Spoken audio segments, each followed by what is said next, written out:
Upper Echelon is brought to you by Deloitte. For innovative thinking and thorough strategic planning, turn to Deloitte. And in this Upper Echelon today, the 22nd of October, we speak to Estienne de Klerk, an Executive Director of Growthpoint Properties. Now, Estienne, you're a qualified accountant. You have your honours in marketing and also studied industrial psychology. How did you become involved in property? Michelle, yeah, it's a bit of a story. I've always had a passion for property throughout my youth. I mean, you know, property defines the spaces around us. If you travel internationally, what do you go and look at? Usually at property. You know, you go to the Empire State Building in New York, and you go and look at old buildings from prehistoric or historic times, and you know, that has obviously been a kind of part of me that I've always had interest in. But I joined Investec in '95 as a private banker, and many of the transactions that we concluded in terms of providing finance for investors and developers alike was based on the back of property. So, you know, you got to learn about property from the financing side, which isn't the worst side in the world to have a look at it. And you know, quite often, you know, it's a business that you're running, and it's how you mitigate those risks. And those are obviously some of the skills that helped us, you know, in growing Growthpoint. Now, you mentioned your stint at Investec, but you started off in marketing, Estienne, and then moved into banking and property finance. Do you think the experience you gained there stood you in good stead for the position you hold now? Yeah, look, I had a bursary from Eskom, so I had to go and work for Eskom down in Durban for 3 odd years, and they plonked me in their marketing division, having done a BCom honours in marketing, and ended up not really doing all that much marketing, but ended up running or helping them to develop their management information systems, so their customer databases, and especially in the electrification projects in Durban, developing out the quality of the information and how they actually collect it, and all the processes around how they manage their clients on vis-a-vis the system. Now, those skills, you know, definitely came in handy from a process, understanding processes, how to run businesses, and you know, everything that you learn through your career really does add up eventually to what you get as a final product. Now, in addition to being an executive director of Growthpoint, you're also the chairman of the Property Loan Stock Association and president-elect of the South African Property Owners Association. Where do you find the time for all of this? Yeah, I'm actually chairman of the Property Loan Stock Association's REIT committee, so not Norbert Satzer being the chairman of the Property Loan Stock Association. Now, obviously, SAPOA and the Property Loan Stock Associations are both lobbying bodies, if you'd like, and SAPOA is obviously the industry lobby body for the whole commercial property sector, and you know, Growthpoint being the largest listed property company on the JSE, we have always, you know, given quite a high level of importance to our commitment to the industry and to our contribution in all these committees and lobbying bodies. So on the PLSA subcommittee, we're driving the REIT legislation currently. We've made very good success with National Treasury. It's been actually a very interesting experience, and we're hoping to see finalised REIT legislation at the end of the month. So certainly very, very exciting. And then obviously on the SAPOA side of things, you know, there must be at least 20 pieces of legislation that affect the property industry that are being amended and changed continuously by the government. So, you know, all these kind of things have an impact on the industry, as well as creating capacity for the industry, you know, so improving or developing training courses for the industry, and really dealing with the issues that are important for our industry. So those are literally kind of integrated into our daily task, in that, yes, we run a large listed property company, but a lot of these issues directly impact our business, and it's absolutely a necessity for us to be in the forefront in terms of dealing with some of these issues. Now, Estienne, I vividly remember calling you one night about a story that I was busy with, And you said you would call me back after you had put your daughter to bed. Would you call yourself a devoted father and husband? Yeah, I try. I mean, we obviously we do have quite long hours, but due to that, I relocated my family to about, I think we live about 1.5 kilometers away from our offices. So that means that at night, when I get home, say 7 o'clock-ish, that's usually after happy time and happy hour. My daughter is 6 and my son is 10, and they're starting to become people now. So they're absolutely characters, and I certainly love them a whole lot. And I've got a wonderful wife that spends time at home and is prepared to do that to raise our children.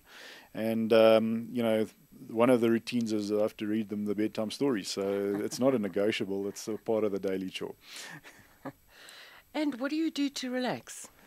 Well, I do play squash. In fact, the Growthpoint has a little business league squash team that plays squash on Tuesday nights at Park View. So I certainly enjoy my squash. I go to gym a little bit, and just spending a little bit of time with the family in itself is relaxing in itself. And if I do get time, I love watching sport on TV. So a huge sports fan. Great. If you could put on your SAPOA hat for a moment. The doyen of property, Wendy Mechanic, has admitted to theft totaling 27 million rand. We've had the rail Levitt debacle involving Auction Alliance. Has this tarnished the reputation of the industry? Well, I mean, obviously all these players are service providers to the actual commercial and residential property industry. Wendy, being a broker, effectively, had to comply with certain legislation, which she didn't, and obviously she'll pay the price for that. Rail, I think, found himself in an interesting position as well, in that I think he has taken the brunt for a potential industry practice, in the auction space. But both these players, I would say, are service providers to the industry, and I don't think should have impact on the listed property sector, or even the unlisted property sector for that matter. Certainly, from the listed property sector's point of view, our levels of governance are exemplary. I think as a country, South Africa's governance and reporting standards are rated second or third best in the world. And we pride ourselves on being exceptionally transparent, certainly from Growthpoint's point of view. And from SAPOA's point of view, we obviously promote that. So, yes, all these kind of events, and there are even other examples potentially that have a negative impact on the industry. But, all industries have every now and then their black sheep that drops out. And I think from our point of view, as SAPOA, we try and promote the highest levels of ethics and the highest levels of fair play and honesty. So, those things are non-negotiable as far as I'm concerned. And certainly as an industry lobby body, we promote that with all our members, and we expect them to maintain that level of ethics. Recently, Human Settlements Minister Tokia Sewale intervened, and this was in particular with regard to the Estate Agency Affairs Board, and more recently the National Home Builder Registration Council. Do you think this will go some way in getting rid of the rot that still remains? Look, I think to some extent, these regulatory bodies obviously have a big role to play, but really it is for the industry itself to ensure that the players that play in the industry play to the rules and really maintain those rules. Those regulators have a job to perform, and to date, they just haven't really been doing it all that well, have they? So I think efficiencies in government departments and the regulators, improvements in such will definitely have a benefit for the broader industry and those that invest in it. Now, earlier you made a brief reference to the REIT legislation, which you said was a very exciting development. Why are you so excited about this? Well, it really is a tax framework which National Treasury has set down, and it's an internationally recognized tax framework where it secures certainty in terms of the flow through of net property income to investors. And at this stage, the companies like Growthpoint are all property loan stock companies, and really these companies have synthetically created that flow through to unit holders. And we have obviously for some time been lobbying with National Treasury to get this legislation in place.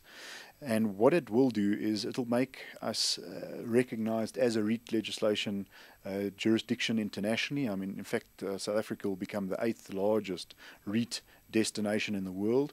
A company like Growthpoint will be the 40th largest REIT internationally. And if you strip out the USA,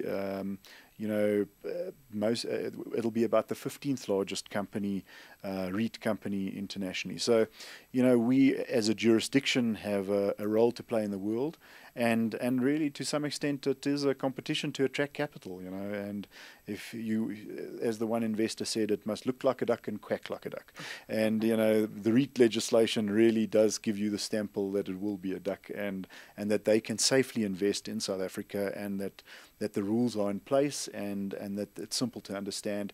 And the legislation doesn't prohibit or inhibit the industry to grow and continue to deliver great growth for our unit holders.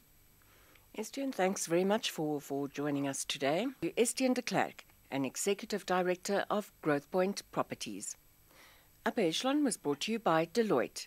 For innovative thinking and thorough strategic planning, turn to Deloitte.